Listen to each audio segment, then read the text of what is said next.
अस्सलाम वालेकुम स्टूडेंट्स।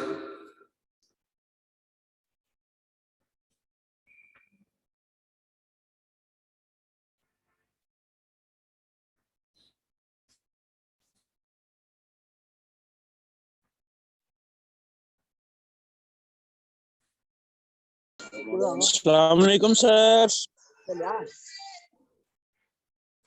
वालेकुम सलाम। हाँ जी, क्या हाल चाल है? ठीक है अल्हम्दुलिल्लाह सर, आप कैसे हैं?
हमारा सेक्शन बी है।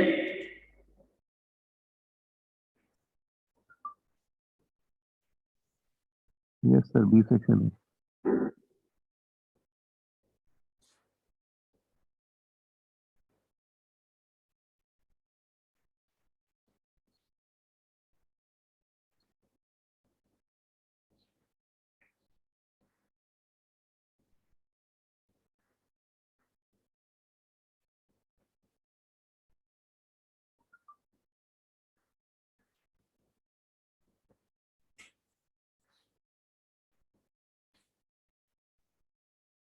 लास्ट लेक्चर में बता सकते हैं हमने कहाँ तक इसको रीड आउट किया था?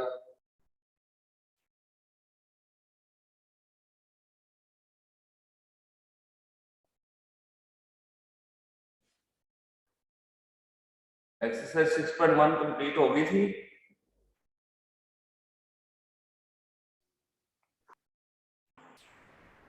जी सर। 6.1 कंप्लीट हो गई थी ना लाजमी? जी सर। Yes sir. सर आपकी आवाज गूंज रही है।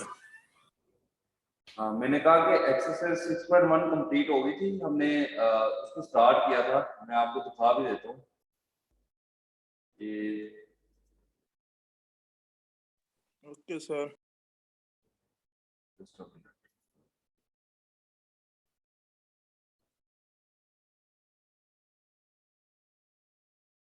ये एक्सरसाइज 6.1 थी। इसमें इनर प्रोडक्ट स्पेसेस के मुतालिक हमने पढ़ा कि मेरे पास दो वेक्टर्स के दरमियान इनर प्रोडक्ट क्या होती है, u कोमा v। इसको इस तरीके से डिनोट करते हैं और ये इक्वल होती थी u1 v1 plus u2 v2 plus on un vn। u का नॉर्म हमने डिफाइन किया, u का साथ inner product square root distance between u and v, u minus v का नॉर्म।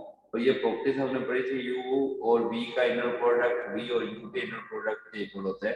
u प्लस v का inner product with w, u का inner product with w plus v का inner product with w के equal होता है। के u का inner product with v, ये कांस्टेंट है, उसको हम बाय निकाल सकते हैं इक्वल टू u v का inner product k times u v का इनर प्रोडक्ट। और किसी भी वेक्टर का किसी भी वेक्टर के साथ जो इनर प्रोडक्ट होता है वो हमेशा पॉजिटिव नंबर होता है। और ये जीरो उसी टाइम पॉसिबल है जब मेरे पास v जीरो हो। तो ये इसके कुछ क्वेश्चन थे, क्वेश्चन नंबर 20 तक ये हमने कर लिए थे। जी हाँ, यानी कि ये वाला क्वेश्चन मैंने आपको दिया था मेरे ख्याल से, ओके ये करके दिखाएं मुझे, ऐसे ही है। जी yes sir. Okay then 6.2 start करते हैं। 6.2 एक इजी एक्सरसाइज है, इसमें मुश्किल कुछ नहीं है, यानी कि सिंपल सी एक एक्सरसाइज है। तो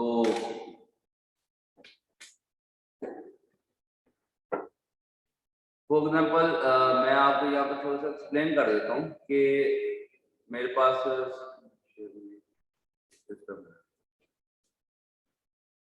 हमने 6.2 में यूज क्या करना है। हमने इससे पहले ना एंगल का फार्मूला पढ़ा था कि कोस ऑफ थीटा, दो वेक्टर्स के दरमियान जो एंगल है कोस ऑफ थीटा वो इक्वल होता है u डॉट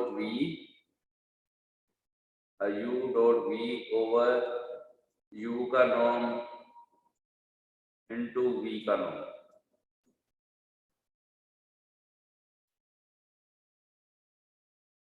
हमने यहाँ पे भी कोसाइन ऑफ द एंगल निकालना है between vectors, between polynomials, between matrices.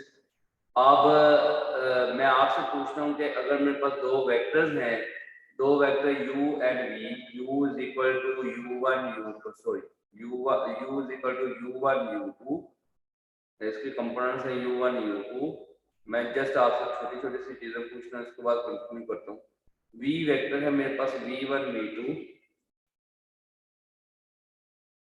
v1 v2, इनके दरमियान यूक्लिडियन इनर प्रोडक्ट किसके इक्वल होगी? u का v के साथ यूक्लिडियन इनर प्रोडक्ट ये किसके इक्वल होती है? कौन बताएगा?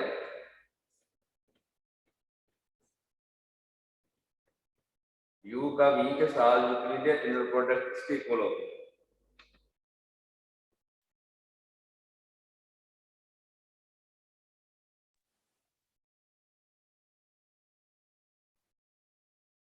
जी बताए।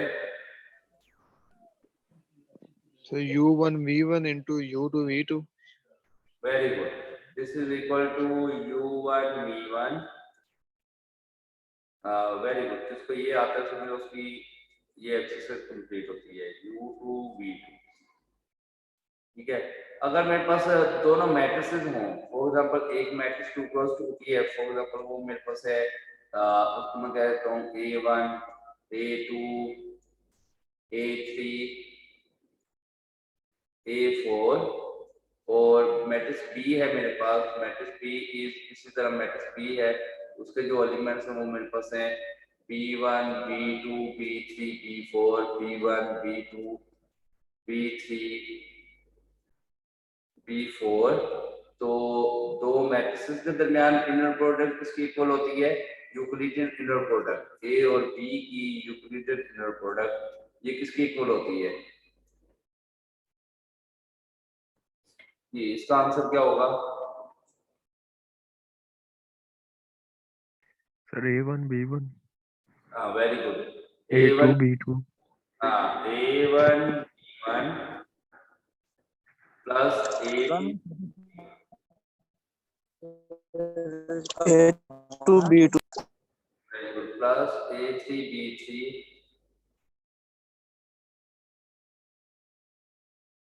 Plus a4 b4।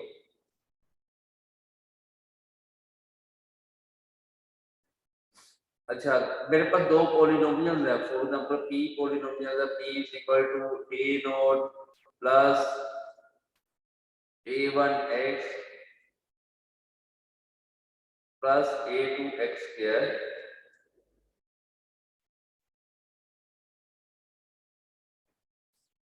और दूसरी पॉलिनोमियल मेरे पास q है, that is p naught plus b1x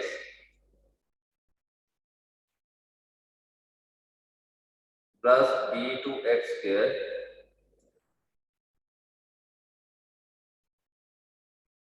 p और q की इनर प्रोडक्ट किसके इक्वल होती है? p की inner product with q, polynomials की यूक्लिडियन इनर प्रोडक्ट। इसका आंसर क्या होता है?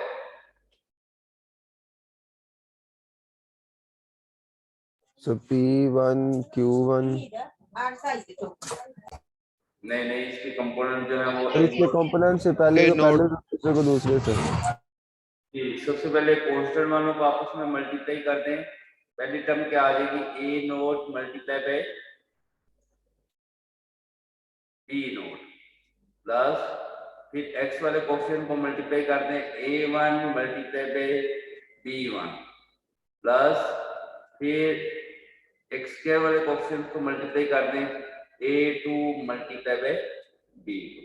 तो ये तीनों चीजें यूज होंगी। इनर प्रोडक्ट फॉर वेक्टर्स क्या होती है, ठीक है, और इनर प्रोडक्ट फॉर मैट्रिसेस क्या होती है, ये सारी की सारी यूक्लिडियन इनर प्रोडक्ट्स हैं। और इनर प्रोडक्ट फॉर पॉलिनोमियल्स क्या होते हैं, ठीक है। तो ये सारी की सारी चीजें आज के लेक्चर में यूज होंगी। तो अब मैं बताता हूँ कि हमारे पास कोस ऑफ द एंगल, सबसे पहले वो कहेगा साइन ऑफ द एंगल निकालो between two polynomials, between two matrices, between two vectors. तो कोसाइन ऑफ द एंगल का जो फार्मूला होता है, cosine of the angle this is equal to u का इनर प्रोडक्ट विद v, यानी कि जो भी वेक्टर होगा a और b, दो मैट्रिसेस हैं, a का b के साथ ये इनर किसका फॉर्मूला है? कोसाइन ऑफ द एंगल, यानी कि वो कहेगा कि find the angle, sine of the angle between two matrices, between two vectors, between two polynomials. तो उसके लिए आप आगे ऊपर इनर प्रोडक्ट लिखोगे डिवाइडेड बाय u का norm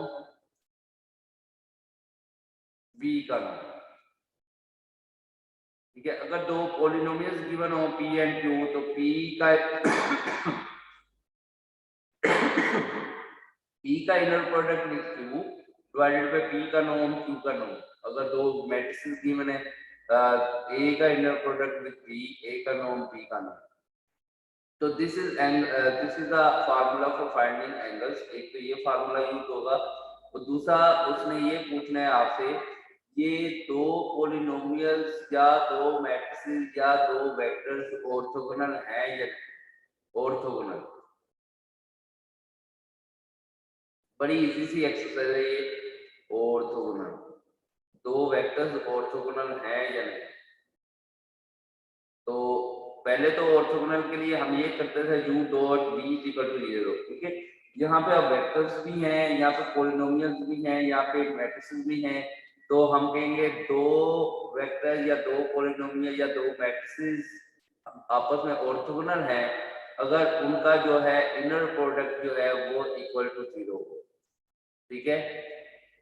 to vectors are orthogonal if and only if and only if उनका inner product equal to 0 हो। अगर दो पॉलिनोमियल है, उनका इनर प्रोडक्ट लें, अगर वो आंसर 0 आ जाता तो वो ऑर्थोगोनल। दो मैट्रिसेस हैं, उनका इनर प्रोडक्ट लें, उसका आंसर 0 आ जाता तो वो ऑर्थोगोनल। दो वेक्टर्स हैं, उनका इनर प्रोडक्ट लें, वो उनका आंसर भी अगर 0 आ जाता तो ऑर्थोगोनल। अगर 0 नहीं आता तो वो ऑर्थोगोनल नहीं होंगे। तो ये दो चीजें जो है ये आज के लेक्चर में ये एक्सरसाइज 6.2 में यूज होती है। बस एक तो कुछ क्वेश्चन होंगे, वो कहेगा find cosine of the angle, और कुछ क्वेश्चन होंगे वो कहेगा कि इनको चेक करो कि ये ऑर्थोगोनल है या नहीं।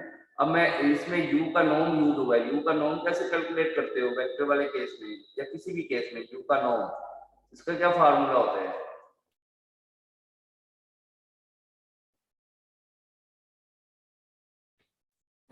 u का नॉर्म कैसे कैलकुलेट करते हैं? तो u के कंपोनेंट्स का U स्क्वायर लेके vector उसका over square U root. magnitude. Components का स्क्वायर और उसका अंडर रूट। का u के साथ इनर प्रोडक्ट और स्केयर, ठीक है। तो स्केयर u का u के साथ इनर प्रोडक्ट जो भी यहाँ पे मैट्रिसेस होंगे, मैट्रिसेस वाला इनर प्रोडक्ट लिख लेंगे। अगर पॉलिनोमियल होंगी तो पॉलिनोमियल वाला लिख लेंगे, और अगर मेरे पास वेक्टर्स होंगे तो वेक्टर्स वाला लिख लेंगे, ठीक है। तो ये चीजें आज के लेक्चर का हिस्सा है, एक्सरसाइज 6.2 का। तो इसको देख लेते हैं। एक्सरसाइज में ओपन करता हूँ, उसमें देख लेते हैं क्वेश्चंस को। तो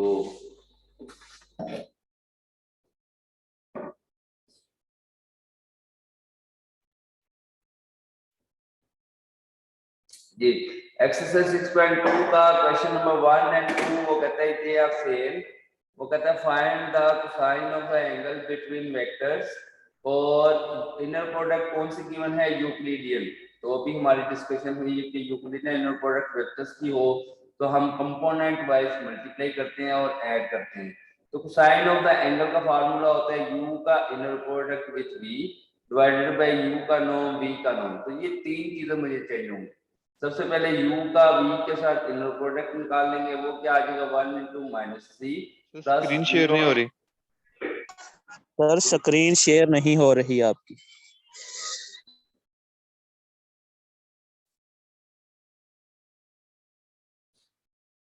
जी क्वेश्चन नंबर 1 वो कहता है find the sine of the angle between these two vectors u और v मेरे पास गिवन है, और कोसाइन ऑफ द एंगल का फार्मूला ये होता है u का inner product with v divided by u का नॉर्म v का नॉर्म। अब ये तीन चीजें चाहिए, u का नॉर्म चाहिए, v का नॉर्म चाहिए, u का इनर प्रोडक्ट विद v चाहिए। u का इनर प्रोडक्ट विद v सबसे पहले मैं कैलकुलेट करता हूँ, तो वो मेरे पास आता है मेरे पास वेक्टर्स हैं, तो u का इनर प्रोडक्ट विद v मेरे पास आ जाएगा -1 कंपोनेंट वाइज इनको मल्टीप्लाई करते हैं, 1 multiply by -3 plus 0 multiply by -3 plus 1 multiply by -3 plus 0 multiply by -3। इसको सॉल्व करेंगे आंसर आ जाएगा -6। और मुझे u का नॉर्म चाहिए, v का नॉर्म चाहिए। u का नॉर्म होता है u का u के साथ इनर प्रोडक्ट स्क्वायर रूट। अब पहला वेक्टर भी u है, सेकंड वेक्टर भी u है, तो इसका इनर प्रोडक्ट का आंसर क्या आएगा 1 × 1 plus 0 × 0 plus 1 × 1 plus 0 × 0 square root. तो इसको सॉल्व किया आंसर आ गया स्क्वायर रूट 2। और v का नॉर्म क्या है, फर्स्ट वेक्टर भी v है, उस v का नॉर्म होता है v का v के साथ इनर प्रोडक्ट। अब यहाँ पे फर्स्ट वेक्टर भी v है, सेकंड वेक्टर भी v है, तो उसका इनर प्रोडक्ट क्या हो जाएगा -3 × -3 plus -3 × -3 plus -3 × -3 plus -3 × -3 square root. ये 36 स्क्वायर रूट आ जाएगा, दैट इज इक्वल टू 6। अब कोसाइन ऑफ द एंगल का फार्मूला है u और v का inner product divided by u का नॉर्म v का नॉर्म। u और v का इनर प्रोडक्ट आंसर आया था -6 डिवाइडेड बाय u का नॉर्म स्क्वायर रूट 2 और v का नॉर्म 6 से कैंसिल आउट, तो -1 over square root 2 is the cosine of the angle between these two vectors with respect to Euclidean inner product. With respect to Euclidean inner product. Clear? Yes sir. Sir ये question क्या है, वो कह रहा है Yes, sir. वो कहते हैं find the cosine of the angle between these two vectors with respect to Euclidean inner product. ठीक है sir. Yes sir, easy. Euclidean inner product को यूज करते हुए आप कोसाइन ऑफ द एंगल निकालें। नेक्स्ट देख लो, वो कहता है फाइंड 3 और 4 में सेम है। वो कहता है find the cosine of the angle between the given vectors using standard inner product, standard या यूक्लिडियन ऑन P2। पॉलिनोमियल्स वाली इनर प्रोडक्ट यानी कि स्टैंडर्ड इनर प्रोडक्ट यूज करते हुए आप इनका कोसाइन ऑफ द एंगल निकालो।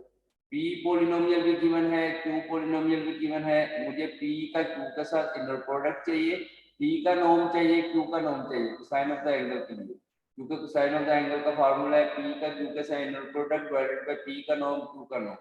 तो P का Q के साथ इनर प्रोडक्ट निकालेंगे, कांस्टेंट को कांस्टेंट से मल्टीप्लाई किया, -1 × 2 प्लस x वाले कोफिशिएंट को x वाले कोफिशिएंट से 5 × 4 प्लस 2 × -9। तो इसको सॉल्व कर लिया, ये मेरे पास आंसर आ गया this one which is. Sir जब वहां पे 0 आ गया तो आगे सोल्व करना है नहीं? इसको सॉल्व करने की आगे जरूरत नहीं है, क्योंकि p का नॉर्म p का नॉर्म कुछ भी आ जाए, कुछ भी आ जाए, जब आप 0 को किसी चीज पे डिवाइड करते हो तो आंसर मेरे पास 0 ही आ जाता है। Yes sir.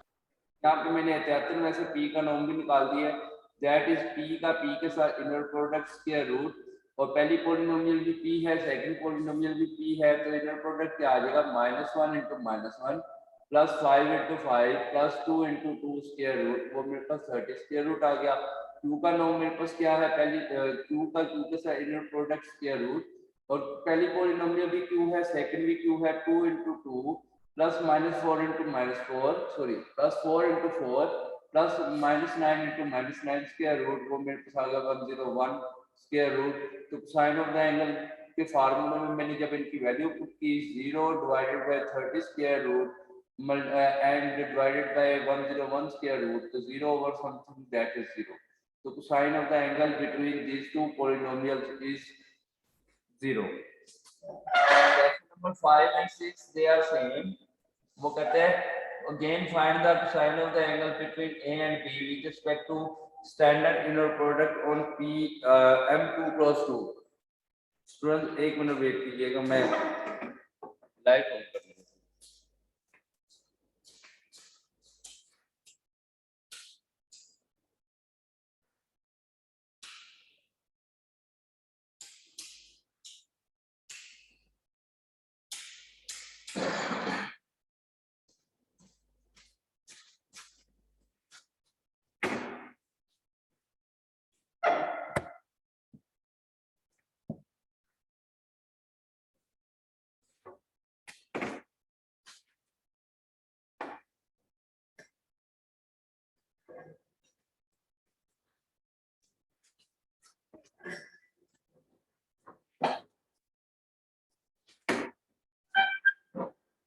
ए और बी तो मैट्रिसेस गिवन है, वो कहते हैं इनके दरमियान कोसाइन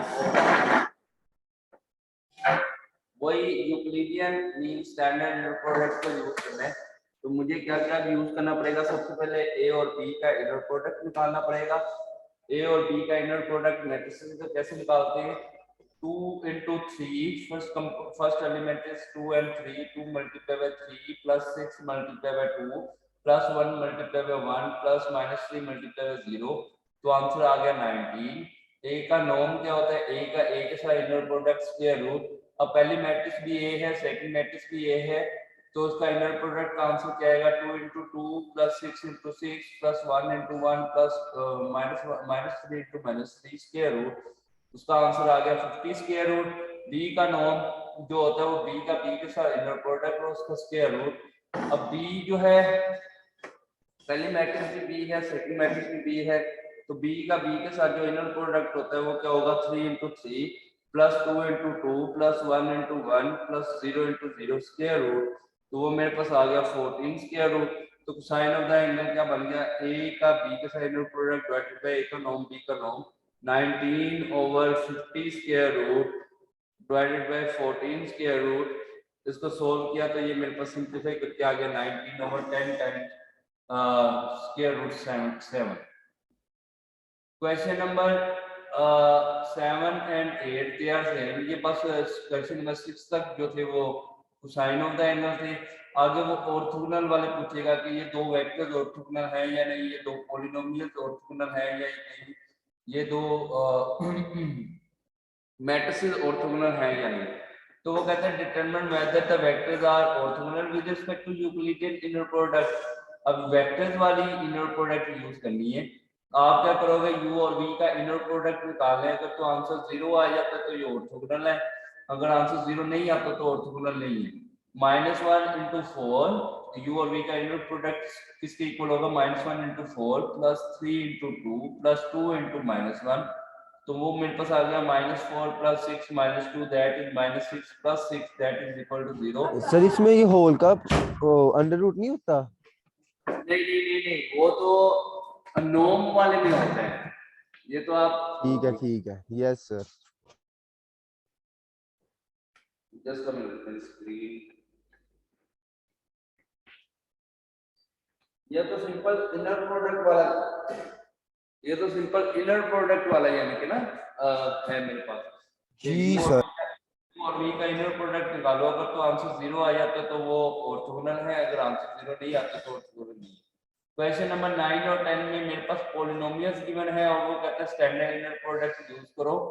तो चेक करो कि ये दोनों आपस में ऑर्थोगोनल है या नहीं। तो p का q के साथ इनर प्रोडक्ट निकालेंगे। -1 into 0, यहाँ पे कांस्टेंट टर्म 0 है 2 की, प्लस -1 into 2 प्लस 2 into 1, तो इसका आंसर भी 0 आ गया, तो ये मेरे पास ऑर्थोगोनल होंगी, p and q are orthogonal. Question number 11 में कहते हैं show that these matrices are orthogonal with respect to standard inner product on M2 cross 2। वो खुद ही कह रहे हैं कि शो करो कि ये आपस में ऑर्थोगोनल होंगी, तो इसका इनर प्रोडक्ट जो है वो 0 ही आएगा। u का v के साथ इनर प्रोडक्ट देते हो 2 into -3 plus 1 into 0 plus -1 into 0 plus 3 into 2, तो आप आंसर निकालते हो -6 plus 6 that is equal to 0। इसका मतलब है u and v they are orthogonal। Question number 13 and 14 में वो कहते हैं show that the given vectors are not orthogonal by using Euclidean inner product। इसका मतलब है जब आप इनर प्रोडक्ट का फार्मूला निकालते हो तो उसका आंसर नॉट इक्वल टू 0 आता होगा, इसलिए वो ऑर्थोगोनल नहीं है। तो u मेरे पास 1,3 है, तो v मेरे पास 2,1 -1 है। जब आप इनका इनर प्रोडक्ट लेते हो तो वो मेरे पास आ जाएगा 1 into 2 plus 3 into -1। तो आप इसको सोल्व करते हो, इसका आंसर आ गया -1 जो कि 0 नहीं है। तो इसका मतलब है u and v are not orthogonal. अब वो कहता है कि इसी क्वेश्चन को हम एक्सटेंड करते हैं। अब देखो ये with respect to Euclidean inner product तो ये ऑर्थोगोनल नहीं है। अब वो कहता है एक इनर प्रोडक्ट जो कि वेटेड इनर प्रोडक्ट है उसके हिसाब से ये दोनों वेक्टर्स ऑर्थोगोनल हैं। तो वेटेड इनर प्रोडक्ट में क्या होता है कि u1 u1 v1 u2 v2 के कोएफिशिएंट चेंज हो जाते हैं, ठीक है। तो यहाँ पे फॉर एग्जांपल उसने यहाँ पे कोएफिशिएंट 2 लगा दिए, यहाँ पे कोएफिशिएंट कुछ होना चाहिए था वो उसने k लगा दिया। वो कहते हैं यार इस k को फाइंड आउट करो कि ये जो दोनों वेक्टर्स हैं u और v ये इस इनर प्रोडक्ट के हिसाब से ऑर्थोगोनल है।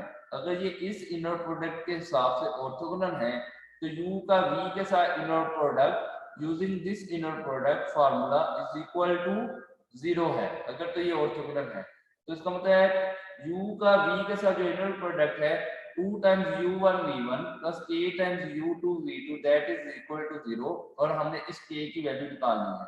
u1 v1 u2 v2 हमें इसके कंपोनेंट्स पता है, u1 u के कंपोनेंट्स है u1 u2, v के कंपोनेंट्स है v1 v2। इनकी मैंने वैल्यूज पुट की तो मेरे पास इक्वल टू 0, मेरे पास आ गया 4 - 3k इक्वल टू 0 और -3 के इक्वल आ गया -4 के और k इक्वल आ गया मेरे पास 4/3 के। जी क्लियर है।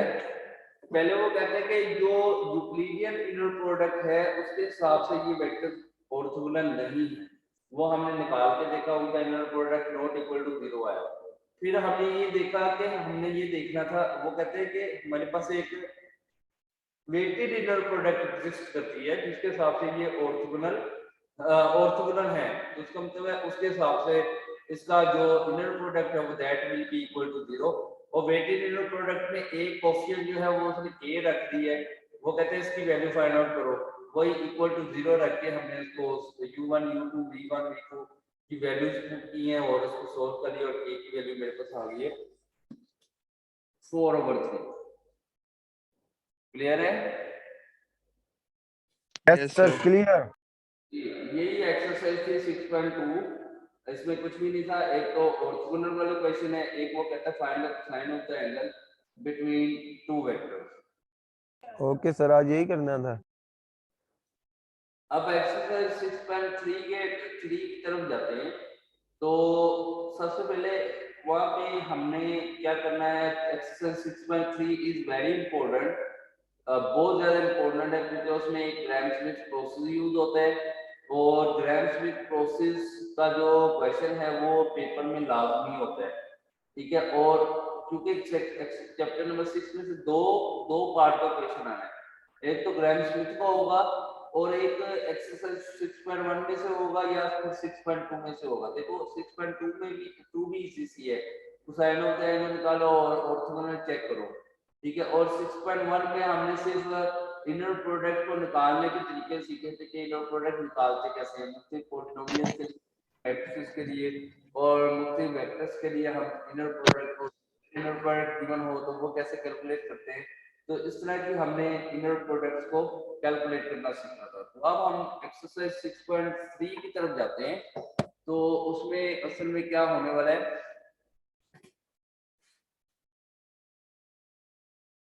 मैं आपको थोड़ा सा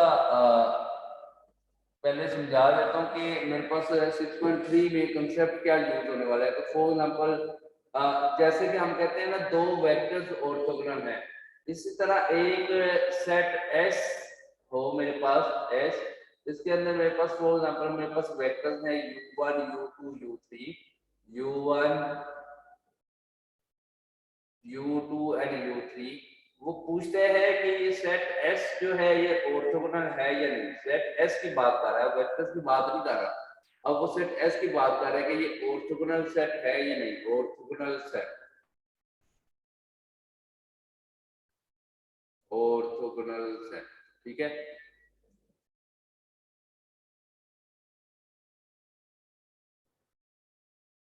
ये सेट ऑर्थोगोनल है कि नहीं। देखो ऑर्थोगोनल सेट की डेफिनेशन ये होती है कि उसमें मौजूद जितने भी वेक्टर्स हैं उनका हर पेयर का इनर प्रोडक्ट 0 हो। दो वेक्टर्स का तो ऑर्थोगोनल होने का मतलब ये था ना कि दो वेक्टर्स का इनर प्रोडक्ट 0 हो। एक सेट के ऑर्थोगोनल होने का मतलब ये है उस सेट में मौजूद जितने भी वेक्टर्स हैं उन सब का जो पेयर वाइज इनर प्रोडक्ट है वो इक्वल टू 0 हो। हर एक का, हर पेयर का इनर प्रोडक्ट इक्वल टू 0 हो। फॉर एग्जांपल यहाँ पे पॉसिबल पेयर कौन कौन से हैं, u1 u2, तो u1 का इनर प्रोडक्ट विद u2 जो है वो इक्वल टू क्या होना चाहिए, 0 के। दूसरा पॉसिबल पेयर कौन सा है, u1 u3, u1 का इनर प्रोडक्ट विद u3 वो इक्वल टू 0 होना चाहिए, u3 इक्वल टू 0। उसके सर बाद U2 जी सर U2 का U3 से होगा फिर। हाँ, लास्ट वाला होगा u2 का u3 के साथ। तो u2 का u3 के साथ इनर प्रोडक्ट जो है वो इक्वल टू 0 हो। तो इसका मतलब है u1 u2 के ऑर्थोगोनल है, u1 u3 के भी ऑर्थोगोनल है, और u2 और u3 भी आपस में ऑर्थोगोनल है। तो इसका मतलब अगर तो हर पॉसिबल पेयर का इनर प्रोडक्ट इक्वल टू 0 है, mean her possible pair of vector जो है वो ऑर्थोगोनल हो, तो इसका मतलब है वो सेट जो है वो ऑर्थोगोनल होगा। एक बात याद रखिएगा, अगर सेट के अंदर for example all possible pair के पास 10 बनते हैं, 10 में से 9 तो आपस में ऑर्थोगोनल है, लेकिन एक ऐसा मिल गया दसान जो कि आपस में ऑर्थोगोनल नहीं है, मीन उसका इनर प्रोडक्ट इक्वल टू 0 नहीं है, तो हम कहेंगे that set is not orthogonal. ठीक है। अगर कुछ तमाम के तमाम पेयर्स आपस में ऑर्थोगोनल है, मीन उनका इनर प्रोडक्ट इक्वल टू 0 है, तो फिर हम कहेंगे that set is orthogonal. Clear है डेफिनेशन? Yes sir. तो सेट एस ऑर्थोगोनल होने का यस सर। उसके बाद जस्ट अ मिनट, उसके बाद सेट एस के और एक सेट होते हैं एस, जैसे कि मेरे पास ये u1 u2 u3 लिखा हुआ था, मैं इसको लिख लेता हूँ v1 v2 v3 v1 v2 v3 v1 v2 and v3। अब डेफिनेशन आती है कि एक सेट के ऑर्थोनॉर्मल होने का क्या मतलब होता है, ऑर्थोनॉर्मल।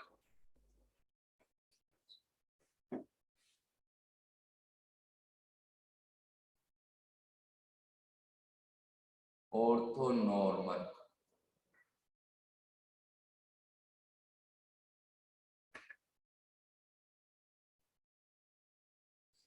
एक सेट एस ऑफ वेक्टर जो है this is said to be orthonormal. Number 1, इसमें ये सेट एस जो है वो ऑर्थोगोनल हो। ऑर्थोगोनल होने का मतलब क्या है, v1 का v2 के साथ इनर प्रोडक्ट 0 हो, v1 का v3 के साथ इनर प्रोडक्ट 0 हो, v2 का v3 के साथ इनर प्रोडक्ट 0 हो। सेट एस ऑर्थोगोनल हो, पहली बात। सेकंड बात के हर वेक्टर, इसमें मौजूद हर वेक्टर का नॉर्म इक्वल टू 1 हो, मीन v1 का नॉर्म भी 1 हो, v2 का नॉर्म भी 1 हो,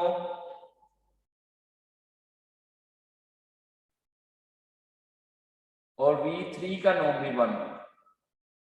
अगर तो ये प्रॉपर्टी होल्ड होती है, यानी कि सेट S जो है वो ऑर्थोगोनल भी हो और हर वेक्टर का नॉर्म मेरे पास 1 हो, तो इस सेट S को हम कहेंगे that set S is orthonormal set. Ortho निकला है ऑर्थोगोनल से, और नॉर्मल मीन हर वेक्टर का नॉर्म मेरे पास 1 आ रहा है, ठीक है। दैट्स व्हाई इसका नाम हमने ऑर्थोनॉर्मल रख दिया। तो set S is said to be orthogonal orthonormal अगर तो S ऑर्थोगोनल भी है, यानी कि V1 का V2 के साइड में प्रोडक्ट 0, V1 का V3 के साइड में प्रोडक्ट 0, V2 का V3 के साइड में प्रोडक्ट 0। फिर हर वेक्टर का नॉर्म भी 1 हो, V1 का नॉर्म इज 1, V2 का नॉर्म इज 1, V3 का नॉर्म इज 1, तो हम कहेंगे that set S is orthogonal, और सॉरी दैट सेट ऑर्थोनॉर्मल। तो इसका मतलब है जितने भी ऑर्थोगोनल सेट है वो ऑर्थोनॉर्मल हो भी सकते हैं, नहीं भी हो सकते, ठीक है, यानी कि उनका इनर प्रोडक्ट आपस में 0 हो तो जरूरी नहीं है कि हर वेक्टर का नॉर्म भी इक्वल टू 1 हो। तो हम क्या करेंगे, अब हमारे पास टारगेट क्या है, या तो क्लियर है आपको ऑर्थोगोनल सेट क्या होता है, ऑर्थोनॉर्मल सेट क्या होता है? सर इसमें जरूरी है कि हर एक 1 ही होना चाहिए कि 2 भी हो सकता है, 0 नॉर्म इक्वल टू 1 होना चाहिए, यानी कि तमाम वेक्टर जो है यूनिट वेक्टर होने चाहिए, यूनिट वेक्टर का नॉर्म मेरे पास 1 होता है। ठीक ठीक सर। अब मेरे पास टारगेट क्या है, टारगेट में क्या यूज करना चाह रहा हूँ, तो मेरे पास एक सेट S है, सेट S फॉर एग्जांपल उसमें मेरे पास U1, मेरे पास ये और U1 U2 U3 तीन एलिमेंट्स हैं, तीन वेक्टर्स हैं U1 U2 एंड U3। वो कहते हैं ये फॉर एग्जांपल मेरे पास ऑर्थोगोनल सेट है, this set S is orthogonal, this set S is orthogonal, यहाँ पे लिख देता हूँ ऑर्थोगोनल सेट है।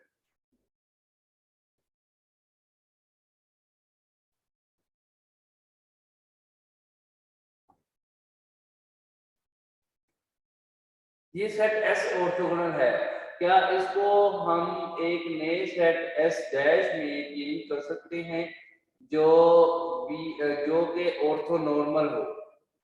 क्वेश्चन ये है, अगर कोई सेट ऑर्थोगोनल है वो जरूरी नहीं ऑर्थोनॉर्मल हो, क्या हम इस अब क्वेश्चन ये है कि अगर मेरे पास कोई ऑर्थोगोनल सेट है क्या इसको हम ऑर्थोनॉर्मल सेट में चेंज कर सकते हैं? ऑर्थोनॉर्मल सेट में कैसे बनाया जा सकता है ऑर्थोनॉर्मल सेट?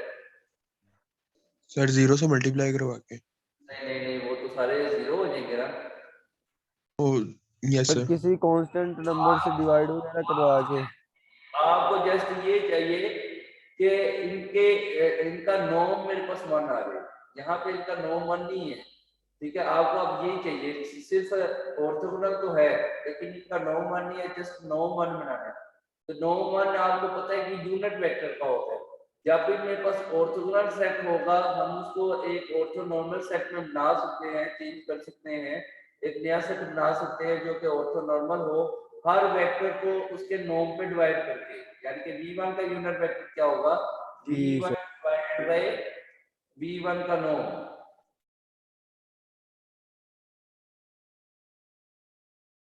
दूसरा वेक्टर क्या आ जाएगा, V2 डिवाइडेड बाय V2 का नॉर्म।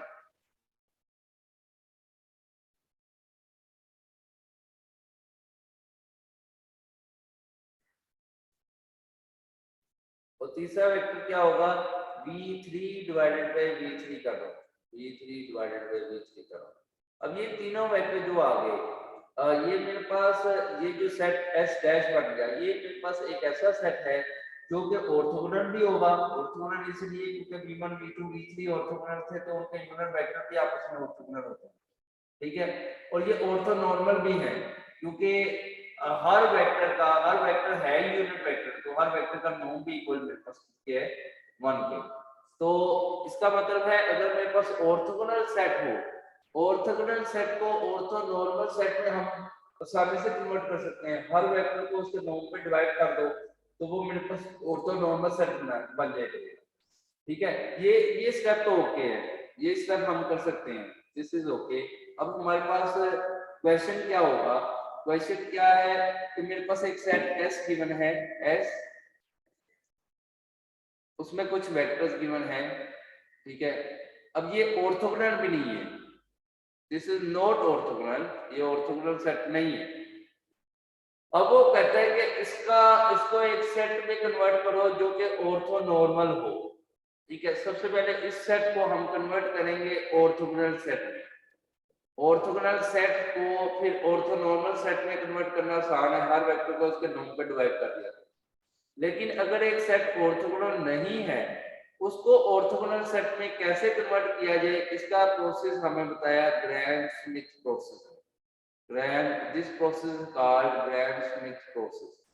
ठीक है, कि एक क्वेश्चन किस तरह के होंगे, मेरे पास एक सेट S है जो कि ऑर्थोगोनल नहीं है, वो कहता है इसको कन्वर्ट करो ऑर्थोनॉर्मल सेट में। तो सबसे पहले हम ग्राहम-श्मिट प्रोसेस को यूज करते हुए उसको ऑर्थोगोनल सेट में कन्वर्ट करेंगे। ठीक है, ऑर्थोगोनल सेट में जब ये कन्वर्ट होते हैं तो हर वेक्टर को उसके नॉर्म पे डिवाइड करके हम उसका एक सेट बना लेंगे, दैट इज ऑर्थोनॉर्मल सेट।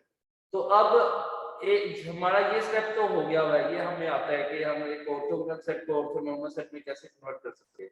लेकिन अगर एक सेट ऑर्थोगोनल है ही नहीं है, उसको ऑर्थोगोनल सेट में कन्वर्ट करना है, तो इसके लिए ग्राहम-श्मिट प्रोसेस यूज करना है। अब ग्राहम-श्मिट प्रोसेस होता क्या है, कि अब हमें ग्राहम-श्मिट प्रोसेस यूज करना है। ठीक है, ग्राहम-श्मिट प्रोसेस मैं आपको लिख के समझाता हूँ। ग्राहम-श्मिट प्रोसेस को हम किस तरह यूज किया करेंगे, बात समझ आ रही है आपको?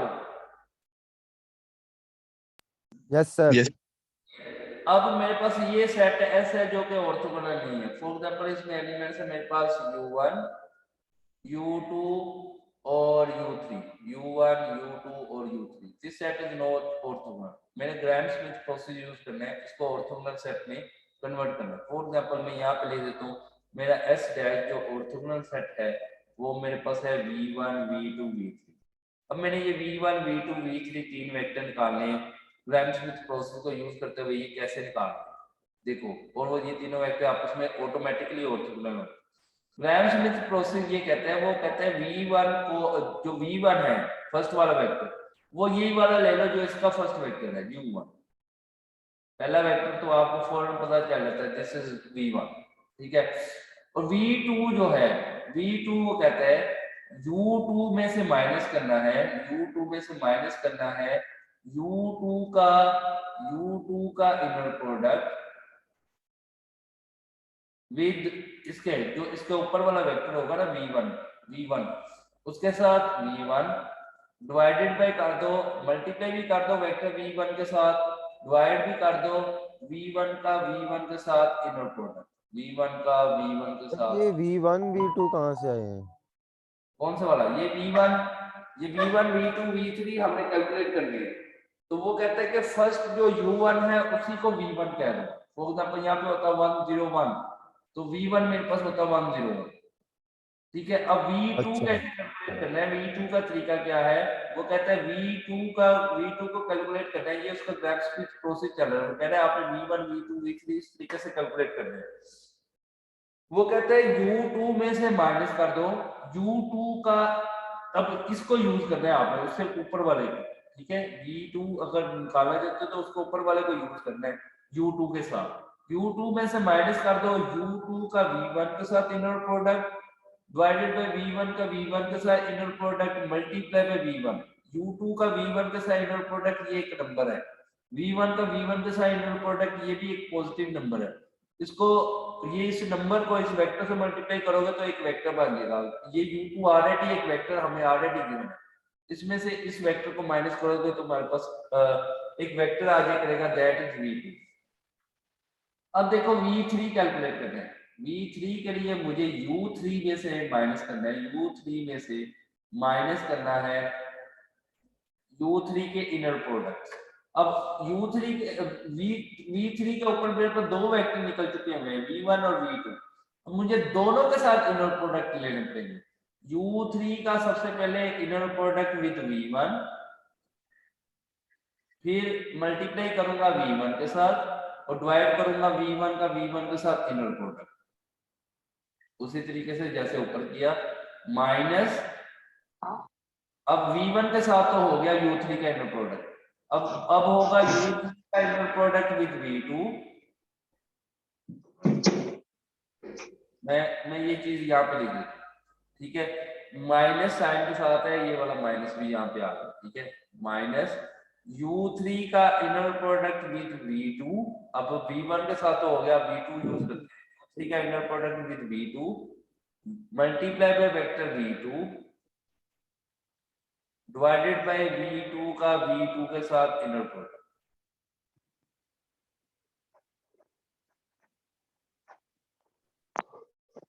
यानी कि v3 निकालने के लिए आपने क्या करना है, u3 में से माइनस करना है u3 का v1 के साथ inner product multiply by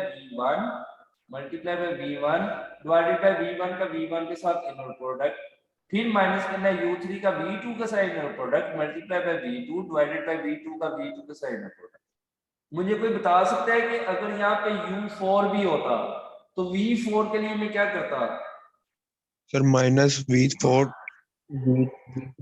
u4 u4 में से माइनस करता u4 का v1 के साथ इनर प्रोडक्ट, फिर माइनस u4 का v2 के साथ इनर प्रोडक्ट, फिर माइनस u4 का v3 के साथ इनर प्रोडक्ट। तो उसी तरीके से v1 v2 v3 के साथ मल्टीप्लाई भी कर रहा होता और उनके नॉर्म के स्क्वायर पे डिवाइड भी कर रहा होता। बाद बुक्स में याद रखें कि v1 का v1 के साथ नॉर्म जो होता है ये v1 के नॉर्म का स्क्वायर भी होता है। बाद बुक्स में इस तरह भी फार्मूला लिखा होता है v1 का डिवाइडेड बाय v1 के नॉर्म का स्क्वायर, ठीक है, क्योंकि आपको पता होगा v1 का नॉर्म क्या होता है, v1 का v1 के साथ इनर प्रोडक्ट और स्क्वायर रूट, v1 का v1 के साथ इनर प्रोडक्ट और स्क्वायर रूट। और मैं यहाँ पे v1 का v1 के साथ इनर प्रोडक्ट लिख रहा हूँ तो इसका मतलब है दोनों तरफ अगर स्क्वायर डाल दे तो ये स्क्वायर रूट खत्म हो जाएगा। तो v1 का v1 के साथ जो इनर प्रोडक्ट है वो v1 के नॉर्म का स्क्वायर होता है। बाद बुक्स में यहाँ पे v1 के नॉर्म का स्क्वायर भी लिखा होता है। तो ये दोनों तरीकों से यूज होता है, v1 का v1 के साथ इनर प्रोडक्ट या फिर v1 का नॉर्म का स्क्वायर लिखा हो तो बात एक ही है, ठीक है।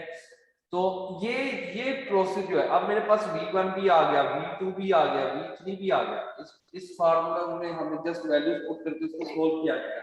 सोल्व करके मेरे पास v1 v2 v1 तो पहले ही आ जाता है पहले स्टेप में ही, ठीक है। v2 और v3 के लिए हम इसको सोल्व किया करेंगे। तीन वेक्टर्स v1 v2 v3 जब मेरे पास आ जाते हैं, अब ये जो सेट S बन जाएगा ये ऑर्थोगोनल सेट बन जाएगा। लेकिन आपने कैलकुलेट करना है ऑर्थोनॉर्मल सेट, तो वो कैसे कैलकुलेट करोगे? सर यहाँ पे दूसरा प्रोसेस लगा सर देंगे। v1 ओवर v1 का नॉर्म आ जाएगा, v2 को v2 के नॉर्म पे डिवाइड कर देंगे, v3 के v3 के नॉर्म पे डिवाइड कर देंगे, तो मेरे पास क्या आ जाएगा, ऑर्थोनॉर्मल सेट। तो ये सबसे पहले एक सेट गिवन होगा जो कि ऑर्थोगोनल नहीं है, उसको ग्रैब-स्मिथ प्रोसेस को यूज करते हुए ऑर्थोगोनल सेट में कन्वर्ट करेंगे। फिर हर वेक्टर को उसके नॉर्म पर डिवाइड करके हम ऑर्थोनॉर्मल सेट बना लेंगे। और यही हमारी एक्सरसाइज 6.3 का टारगेट है कि हम वहां पे जो है एक ऑर्थोनॉर्मल सेट ऑब्टेन करना चाहते हैं, जबकि हमारे पास एक ऐसा सेट गिवन है जो कि ऑर्थोगोनल है, ठीक है। तो ये ग्रैब-स्मिथ प्रोसेस वाला ये इक्वेशन है, ये हमारे पास 100% होता है। सर ये हमें कैसे पता लगेगा कि ये सेट हमारे पास ऑर्थोगोनल नहीं है, इसका थोड़ा सा एक्सप्लेन कर देना। इस चीज का सर फॉर एग्जांपल ये ऊपर सेट आपने दिया हुआ था, हमें कैसे पता चलेगा ये ऑर्थोगोनल है कि नहीं? आप क्या करोगे, आपने क्या करना है, आप u1 और u2 का इनर प्रोडक्ट लोगे, ठीक है। अगर वो 0 आ जाता, फिर u1 और u3 का इनर प्रोडक्ट लो, फर्स्ट करो वो भी 0 आए, u2 और u3 का इनर प्रोडक्ट लो, अगर वो नॉट इक्वल टू 0 आता है तो फिर ये ऑर्थोगोनल सेट नहीं है, ठीक है। तो कोई एक इनर प्रोडक्ट होगा जिसका आंसर नॉट इक्वल टू 0 है, ठीक है। अगर ये ऑर्थोगोनल है तो फिर तो ऑर्थोनॉर्मल बनाना तो बहुत ज्यादा आसान है, हर वेक्टर को उसके नॉर्म पे डिवाइड करो, ऑर्थोनॉर्मल बन रहा। अब ऑर्थोगोनल नहीं होगा तो हम ये v1 v2 v3 कैलकुलेट करने की कोशिश करेंगे। यस सर समझ आ गई। मैं आपको ना एक्सरसाइज शेयर करता हूँ और वहां से हम इसको कुछ क्वेश्चन आज करने की कोशिश करते हैं।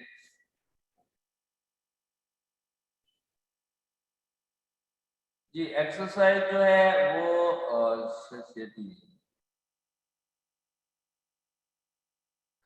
देखो एक्सरसाइज 6.3 है, इसके सिर्फ हमने ये 8-9 क्वेश्चन करने हैं 21 से लेके 29 तक, ठीक है। यहाँ पे मैंने सबसे पहले इसमें अब ये एक्सरसाइज चल कैसे रही है मैं आपको एक्सप्लेन करता रहता हूँ, जहाँ पे समझ ना आए तो आपने मुझे रोक लेना। सबसे पहले डेफिनेशन लिखी है, टू वेक्टर्स ऑर्थोगोनल होने का मतलब क्या होता है कि उनका इनर प्रोडक्ट इक्वल टू 0 हो, जो कि हम 6.2 में करते रहे। अब सेट S की डेफिनेशन आ गई है, सेट S ऑर्थोगोनल होगा if each possible pair of vectors in the set is orthogonal. Mean के हर पेयर का जो इनर प्रोडक्ट है वो इक्वल टू 0 हो। फॉर यहाँ पर मैंने एग्जांपल दे दी है कि ये मेरे पास u1 u2 u3 है, हमने चेक करना है ये ऑर्थोगोनल सेट है कि नहीं।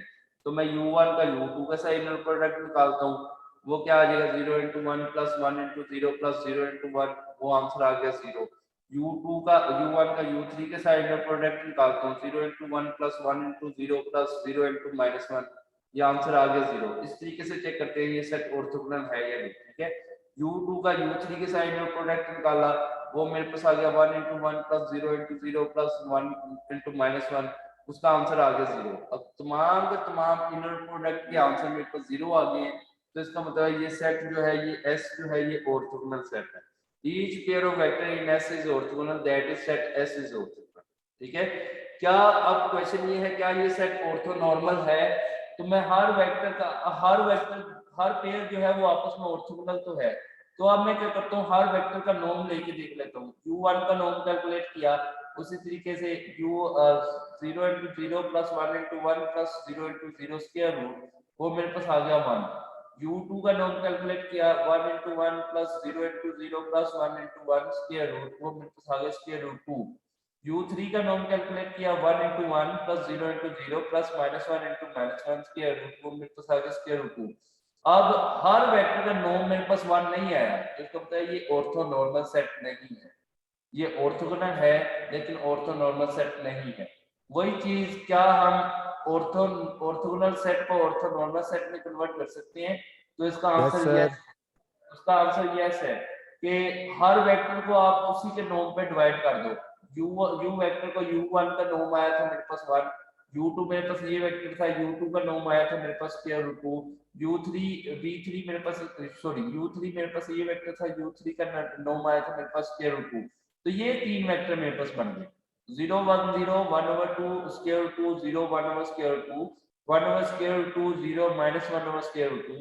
अब ये तीन वेक्टर्स का जो नया सेट बन गया S डैश, ये ऑर्थोनॉर्मल सेट है क्योंकि ये ऑर्थोगोनल तो पहले ही है, क्योंकि v1 u1 u2 u3 orthogonal थे, उनके यूनिट वेक्टर भी ऑर्थोगोनल होते हैं। अब उनका जो नॉर्म है वो भी मेरे पास इक्वल टू 1 आ गया। आप इनके नॉर्म लेके भी देख सकते हो, 0 का स्क्वायर प्लस 1 का स्क्वायर प्लस 0 का square root that is 1, 1 over square root 2 का स्क्वायर प्लस 0 का square plus 1 over square root 2 का स्क्वायर रूट दैट इज 1। इसी तरह ये सारे ये ऑर्थोगोनल भी है, आप इनका आपस में इनर प्रोडक्ट लेके भी देख लो वो भी 0 है और इनके नॉर्म भी इक्वल टू 1 है। तो इस तरीके से हमारे पास अगर ऑर्थोगोनल सेट हो तो हम उसको ऑर्थोनॉर्मल सेट में कन्वर्ट कर सकते हैं। अब क्वेश्चन नंबर 21 से स्टार्ट करते हैं कि मेरे पास एक सेट जो है वो ऑर्थोगोनल है ही नहीं है। अब वो सेट S21 में उसने दे दिए u1 और u2 ये दो वेक्टर हैं। वो कहते हैं कि अगर ये इसको ऑर्थोनॉर्मल सेट में कन्वर्ट करें, ऑर्थोनॉर्मल सेट हमने निकालना होगा। अब u1 का सबसे पहले चेक करेंगे ये ऑर्थोगोनल है या नहीं। u1 का u2 का साइड इनर प्रोडक्ट लिया, वो मेरे पास आ गया -4, तो इसका मतलब है u1 और u2 आपस में ऑर्थोगोनल नहीं है क्योंकि इनका इनर प्रोडक्ट का आंसर 0 नहीं है। तो u1 is not orthogonal to u2। इसका मतलब है इस सेट S को हमें कन्वर्ट करना पड़ेगा ऑर्थोगोनल सेट में। उसके लिए हमारी हेल्प करेंगे ग्राम स्मिथ प्रोसेस।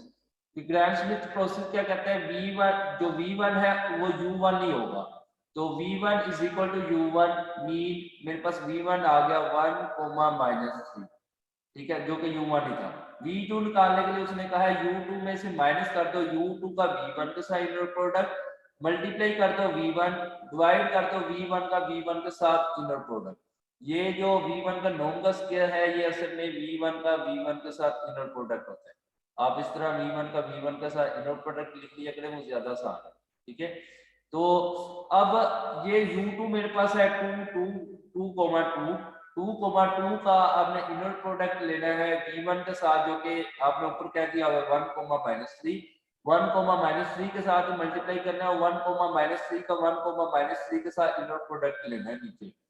ठीक है, 2 में से माइनस कर दिया, इनर प्रोडक्ट कैसे लेते हैं 2 into 1 plus 2 into -3, और नीचे कैसे आएगा 1, -3 का 1, -3 के साथ inner product 1 into 1 plus -3 into -3, और इसको मल्टीप्लाई कर दिया आपने वेक्टर 1, -3। अब ये एक नंबर आ जाएगा जिसका आंसर है मेरे पास -4/10।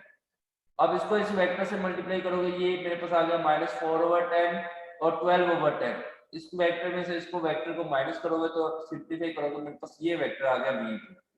अब ये V1 है, ये V2 है। अब ये जो V1 और V2 का जो सेट बन गया, ये मेरे पास ऑर्थोगोनल सेट होगा। पहले तो ऑर्थोगोनल सेट नहीं गिवन था, अब हमने इसको कन्वर्ट कर लिया है ऑर्थोगोनल सेट में, ठीक है। अब V1 और V2 का जो सेट बन गया वो मेरे पास ऑर्थोगोनल सेट बन गया 1, -3, 12/5, 4/5। अब इसको ऑर्थोनॉर्मल सेट में कन्वर्ट करना है। ये V1 है, ये V2 है। V1 का नॉर्म भी निकाल लो, V2 का नॉर्म भी निकाल लो। V1 का नॉर्म आ गया मेरे पास √10, V2 का नॉर्म मेरे पास आ गया 4 × √10/5। अब इस वेक्टर को √10 पे डिवाइड कर दो, इस वेक्टर को इस नंबर पे डिवाइड कर दो।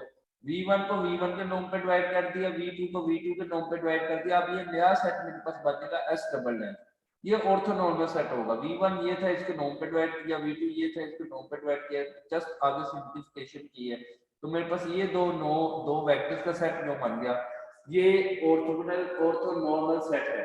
मीन ये ऑर्थोगोनल भी होगा, हर वेक्टर का नॉर्म भी इक्वल टू 1 होगा। क्लियर है? Yes sir. क्वेश्चन नंबर 22 देखें। इसमें मेरे पास 3 वेक्टर्स गिवन है। अब मैंने आपको कैलकुलेशन यहाँ पे करके दिखा दी है कि 3 के लिए भी ये 3 के लिए फार्मूला मैंने लिखा था, ये किस तरीके से चलेगा। देखो क्वेश्चन नंबर 22 में वो कहता है U1, U2, U3 मेरे पास 3 वेक्टर्स गिवन है। सबसे पहले ये ऑर्थोगोनल होता तो ऑर्थोनॉर्मल तो फॉर्म बन जाता था, हर वेक्टर का नॉर्म निकाल के इसको डिवाइड कर देते, हर वेक्टर को उसके नॉर्म पे डिवाइड कर देते। लेकिन ये ऑर्थोगोनल सेट नहीं है, क्योंकि U2 का अगर मैं U3 के साथ इनर प्रोडक्ट निकालता हूँ, उसका आंसर मेरे पास आ जाता है 1, नॉट इक्वल टू 0। तो इसको मतलब ये ऑर्थोगोनल सेट नहीं है। अब सबसे पहले ग्राहम श्मिट प्रोसेस को यूज करते हुए हम ऑर्थोगोनल सेट निकालेंगे। V1 इज U1 जो कि मेरे पास 1, 1, 1 है। V2 निकालने के लिए U2 में से माइनस करेंगे U2 का V1 के साथ इनर प्रोडक्ट, मल्टीप्लाई करेंगे V1, डिवाइड करेंगे V1 का V1 के साथ इनर प्रोडक्ट। अब ये सारी वैल्यू मैं पुट करूंगा, इनको सॉल्व करूंगा, मेरे पास V2 वेक्टर आ गया -1, 1, 0। अब V3 निकालना है, उसका फार्मूला क्या है, U3 में से U3 का V1 के साथ इनर प्रोडक्ट माइनस करेंगे, फिर माइनस करेंगे U3 में से U3 का V2 के साथ इनर प्रोडक्ट। उसी तरीके से V1 और V1 के साथ इनर प्रोडक्ट से डिवाइड भी कर देंगे। और इसी तरह यहाँ पे V2 से मल्टीप्लाई करूंगा, V2 का V2 के साथ इनर प्रोडक्ट लेने। अब सारी वैल्यूज पुट की है, ये U3 है, U3 का इनर प्रोडक्ट विद V1 के साथ मल्टीप्लाई किया, V1 का V1 के साथ इनर प्रोडक्ट क्या होगा 1 × 1 + 1 × 1 + 1 × 1। और यहाँ पे V2 से मल्टीप्लाई किया, V2 का V2 के साथ इनर प्रोडक्ट नीचे डिवाइड हो रहा है, वो क्या होगा -1 × -1 + 1 × 1 + 0 × 0। बाकी ऊपर भी इनर प्रोडक्ट उसी तरीके से डॉट प्रोडक्ट वाले तरीके से लेके इसको सॉल्व करेंगे। ये मेरे पास वेक्टर बन गया जो कि V3 है। तो ये मेरे पास ये 3 वेक्टर आ गए, S' सेट आ गया जो कि ऑर्थोगोनल है, इनका आपस में इनर प्रोडक्ट इक्वल टू 0 है। लेकिन अभी ये ऑर्थोनॉर्मल सेट में नहीं कन्वर्ट हुआ। अब इसको ऑर्थोनॉर्मल सेट में कन्वर्ट करने के लिए इसका भी नॉर्म निकालेंगे, इसका भी नॉर्म निकालेंगे, इसका भी नॉर्म निकालेंगे। V1 का नॉर्म निकाल लिया, √3 आ गया, V2 का नॉर्म निकाल लिया, √2 आ गया, V3 का नॉर्म निकाल लिया, √3/2 आ गया। अब मेरे पास नया सेट S" है जो बनेगा V1 को V1 के नॉर्म पे डिवाइड करके, V2 को V2 के नॉर्म पे डिवाइड करके, V3 को V3 के नॉर्म पे डिवाइड करके। ये जो नया सेट बना, that set is orthonormal set. बस ये इतना सा काम है जो कि लाजमी आना है एक्सरसाइज 6.3 का। अच्छा, क्वेश्चन नंबर 23 में मेरे पास ये यहाँ पे मैंने प्रोसेस लिख दी है कि वहां पे मेरे पास U1, U2, U3, U4 4 vectors given है। तो उसके लिए ग्राहम श्मिट प्रोसेस कैसे चलेगा, पहले वेक्टर U1 को हम कहते हैं V1, V2 का फार्मूला भी यही है, V3 का फार्मूला U3 में से U3 का V1 का साइड इनर प्रोडक्ट माइनस करना है, फिर U3 का V2 का साइड इनर प्रोडक्ट माइनस करना है। V4 के लिए U4 में से U4 का V1 का साइड इनर प्रोडक्ट माइनस करना है, फिर U4 का V2 का साइड इनर प्रोडक्ट माइनस करना है, फिर U4 का V3 का साइड इनर प्रोडक्ट माइनस करना है। उसी तरीके से अगर V3 का इनर प्रोडक्ट है, V3 से मल्टीप्लाई करेंगे, V3 का V3 के साथ इनर प्रोडक्ट को डिवाइड करना है। V2 के साथ मल्टीप्लाई करेंगे, V2 का V2 के साथ इनर प्रोडक्ट को डिवाइड करना है। V1 के साथ मल्टीप्लाई करेंगे, यहाँ पे मिस्टेक है, सो यहाँ पे V1 मल्टीप्लाई होगा, V1 के साथ मल्टीप्लाई करेंगे और V1 का V1 के साथ इनर प्रोडक्ट में डिवाइड करना है। तो ये इस तरह मेरे पास जो नया सेट बन जाएगा वो ऑर्थोगोनल बन जाएगा। फिर हर वेक्टर को उसके नोम पे डिवाइड करके हम ऑर्थोनॉर्मल सेट बना देंगे।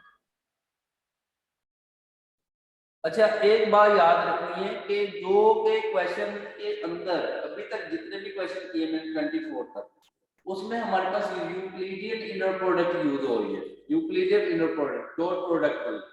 अभी तक हमने वो वाली इनर प्रोडक्ट यूज नहीं की जो कि हमारे पास यूक्लिडियन के अलावा कोई हो सकता है वो हमें यूक्लिडियन इनर प्रोडक्ट की बजाय हमें कोई वेटेड इनर प्रोडक्ट दे, वो कहे कि चेक करो इसके हिसाब से ये ऑर्थोगोनल सेट है या नहीं, फिर वो कहो कि अगर ये ऑर्थोगोनल नहीं है इसको ऑर्थोगोनल सेट में कन्वर्ट करो, फिर ऑर्थोनॉर्मल सेट में कन्वर्ट करो। ठीक है, तो अब यहाँ पे क्वेश्चन नंबर 25 में उसने क्या किया है कि यहाँ पे मेरे पास u और v दो वेक्टर्स का इनर प्रोडक्ट उसने वेटेड दे दिया है।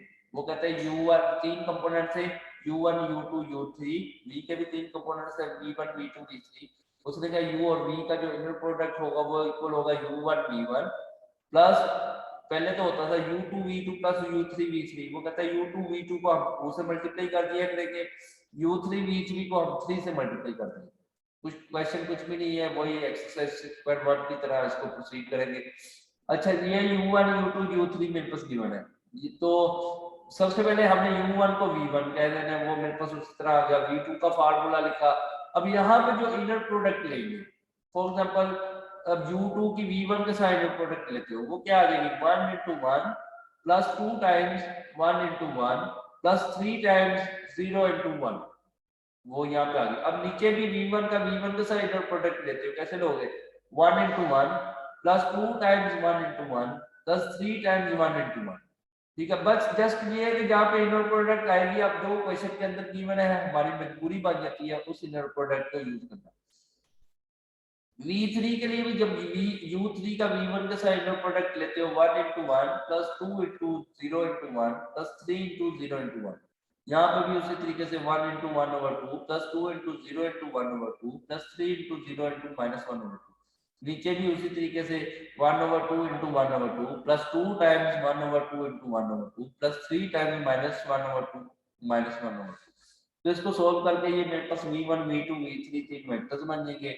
ये मेरे पास ऑर्थोगोनल सेट है। उसी अब हर वेक्टर का नोम निकालना है, नोम में भी वही वाला फार्मूला, इनर प्रोडक्ट का वही फार्मूला यूज होगा। फॉर एग्जांपल v1 का v1 के साथ नोम निकालना चाहते हो 1 into 1 plus 2 times 1 into 1 plus 3 times 1 into 1। अब v2 का v2 के साथ नोम निकालना चाहते हो 1 into 1 over 2 into 1 over 2 plus 2 times 1 over 2 into 1 over 2 plus 3 times minus 1 over 2 minus 1 over 2। आपने सबके नोम निकाल लिए, हर वेक्टर को उसके नोम पे डिवाइड करके ये जो मेरे पास नया सेट बन गया, ये ऑर्थोनॉर्मल सेट बन गया। ठीक है, तो यहाँ तक ये ग्राम स्मिथ प्रोसेस के क्वेश्चन थे। 26 और 29 जो क्वेश्चन है ये क्यूआर डिकम्पोजिशन के बारे में, इसको मैं ये ग्राम स्मिथ प्रोसेस से थोड़ा सा डिफरेंट है, तो मैं नहीं चाहता कि मैं अभी उसको करवाऊँ तो वो आपको एकदम जैसे अजीब सा बर्डन लगना शुरू हो जाएगा। तो वो दो क्वेश्चन जो है वो मैं आपके नेक्स्ट लेक्चर में मुझे याद करवा देना। तो सर एक्सरसाइज 6.3 के सिर्फ दो क्वेश्चन रह गए थे जो हमने डिस्कस नहीं किए, तो वो हमें करवा। ठीक है, तो हम यहाँ पे स्टॉप करते हैं आज। Okay sir. कोई कंफ्यूजन है 6.3 का 100% क्वेश्चन आ रहा है 100%। ठीक है,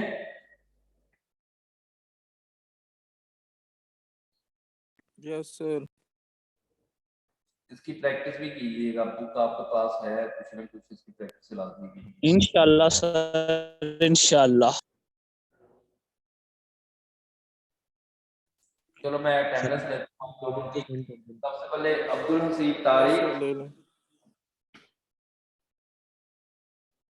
अब्दुल हसीब तारिक है लेक्चर में सर जी, शो तो हो जाए उसको। अब्दुल हसीब तारिक है तो है, सोया हुआ है। अब्दुल यस सर, रहमान, ये भी है सर क्लास में। अब्दुल रहमान भी सोया हुआ है।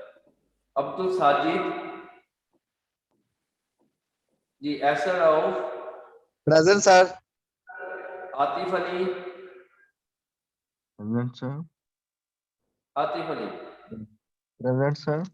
बुरहान, ये भी है क्लास में। बुरहान, यस सर है सारे पढ़ा सोए हुए हैं सर जी। बुरहान सर है? सर अब्दुल हसीब यस की भी सर लगा है दें सर क्लास सबसे में ये बोल क्यों नहीं रहा हूँ? सोए पड़े हैं सर सर जी अटेंड वो क्लासें ज्वाइन करके Danish Khalid, present sir Malik Mohammad Yusuf, Yes, sir. Mirza Fasiullah, yes sir Mohammad Aman, Present, sir. Mohammad Farhan, Yes, sir.